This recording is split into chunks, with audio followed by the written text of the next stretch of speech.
This week's highly anticipated Ghostbusters Spirits Unleashed developer livestream just came to a close, giving players more info on the upcoming Necroplast skins, the new facility map, significant gameplay changes, and likely the most talked about new customization options that introduce the gear used in the real Ghostbusters.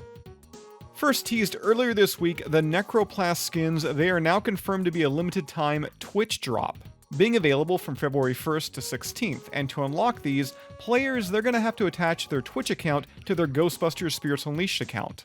So viewers watching Ghostbusters Spirits Unleashed on participating streams during the campaign will get one of 4 Necroplast skin variants for every hour, and so that's up to 4 hours, 4 skins.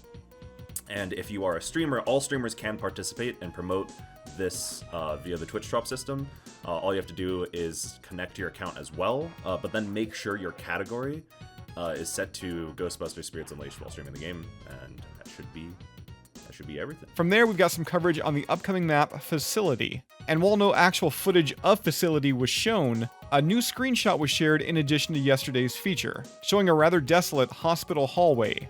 Switching over to the gadgets, we've got the introduction of the Ecto Zapper. This here, it's a special attachment which is being described as a replacement for the PKE meter blast. And I'll admit, seeing it in action during this live stream was one of today's highlights. That allows you to basically activate this Ecto Zapper, and at any point you're able to thrust the PKE forward to stun the ghost.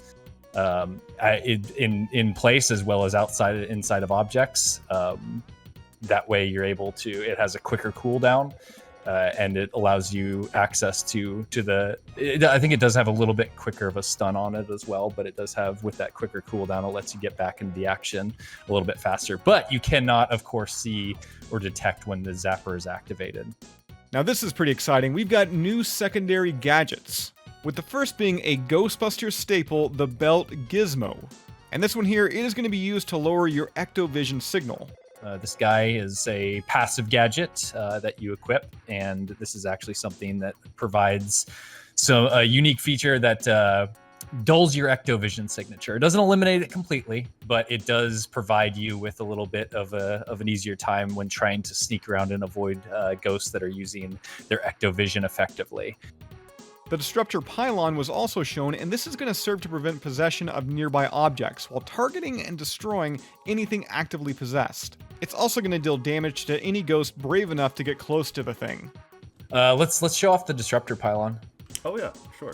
So you can see it in action right now. Well, someone had it there placed. I'm going to place it. Where'd Aaron go? Do we all have it? Yeah, probably. So you can see when it's placed, you'll see all the different objects that are being affected. So those are basically any object that's in its vicinity and you just saw it zap him out there. So let's see if he actually enters the vicinity again. You can see it targets. Ooh. You do have a split second to move out of range. So if you're paying attention, and then of course it dies if it uses its battery. So you can see it zaps it through. Oh, that is really cool. Then you got to pick it up, recharge, and go after it again. Now this is the big one. While on the topic of customization, likely the most talked about reveal is the addition of gear shells, greatly altering the appearance of the particle thrower, proton pack, PKE meter, and ghost trap, making them appear in the style of the real Ghostbusters. And I think you'll agree with me that these look freaking great. Unlockable through research contracts, it was noted that not all gear attachments are going to be compatible due to their unique look. So kind of a bummer, but not really, because after all, we're getting real Ghostbusters gear. And not stopping at just the gear, the equipment, new real Ghostbusters hairstyles are also going to be included. These hairs, I think people will recognize pretty quickly as some nice throwbacks that you can have access to. We've got the 4 classic cuts, and then if you go down to the bottom, after you scroll through all the boys there, they'll see the bottom, and Janine's as well. So we got some. Yeah, there we go. I was gonna say you got to get that color perfect. Yeah. So yeah, that's the hairs. It's really exciting to get those in there. I know people are really gonna enjoy having even more options to customize. As well, we added a couple new pieces of eyewear. Yeah. While I'm doing the eyewear, Jordan, why don't you get dressed for the next part? Oh, right. You go over that then. Yeah. So real nice and simple. We just got a couple new things for eyewear, as you can see. The Secretary, what is it? Secretary Chic. Wow, I can't read. Scientific spectacles, the secret identity mask, and the Ghost Cycle goggles. So yeah, all these look so sick. And then I love just putting these on the default bright green because they just look so silly. Players will also be able to morph their characters' facial features in new ways, offering a whole new level of customization. Before it was kind of just extruding. Now we're able to make smaller versions of facial features so that it's not just going out. You're able to actually bring in and make small. Make some even more unique things happen, as you can see. Albert is demonstrating with imperfection. So that's great. So we're really excited to see how that expands and gives even more unique Ghostbusters into the field. From there, it was also confirmed that the snowsuits that we've been talking about for the past month or so, they're going to be tenure unlocks, with the Stay Puft Marshmallow Man getup being dominantly displayed during today's stream. The addition of clothing patches was yet another surprise, with 2 different slots being made available to players. One found on the chest and the other on the left arm. There is a wide array of designs, some being unlocked by level, while others will be tied to contracts and spores, molds, and fungus collecting.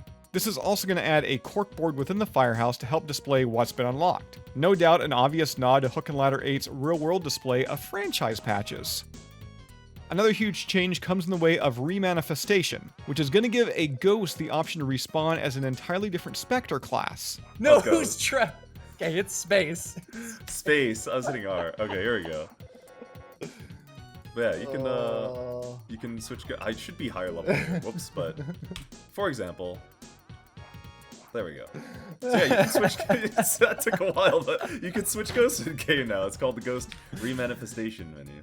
So yeah, the Ghost Remanifestation lets you not only switch between traps, but you can also go hit escape and switch mid-match, and then the next time you get trapped and remanifest, you'll be that ghost, and it'll let you know on the left there.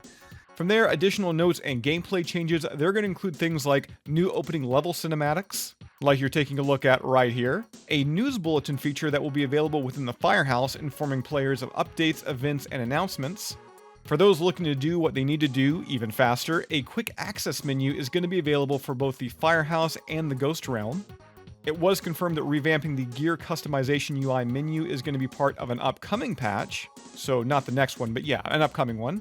They've also addressed being able to spam possessions, removing the ability to interact with rifts through walls, notable improvements to civilian dialogue, your monetary destruction level will begin to increase haunt rates, and there's also going to be a clear all notification option added into the main menu. While the rare Necroplast skins, they're going to be available once again as part of a Twitch giveaway from February 1st to 16th. There's currently no set date for the upcoming free DLC pack. However, as always, keep it locked to GhostbustersNews.com and right here on the YouTube channel. If you haven't done so already, be sure to subscribe, and we'll be sure to keep you up to date with all the news and announcements. With all that said, that's all I've got for you here right now. Again, be sure to subscribe. If you'd like to join up with Ghostbusters News, check out our Patreon page. A link to that is down below in this video's description, and we'll see you right back here next time. Oh,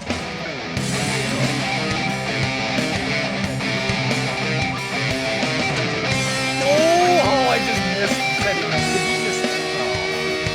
Oh. 15 seconds, dude. The rift just hit you. Yeah. And you run the corner, just go fly right into it.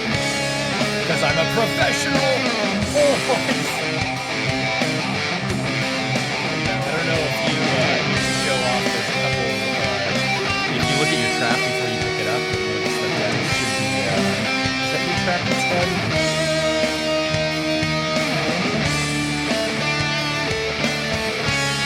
Trying to see on your screen. There should be some updated UI on top of the trap itself to let you know when it's open, closed, and has a ghost.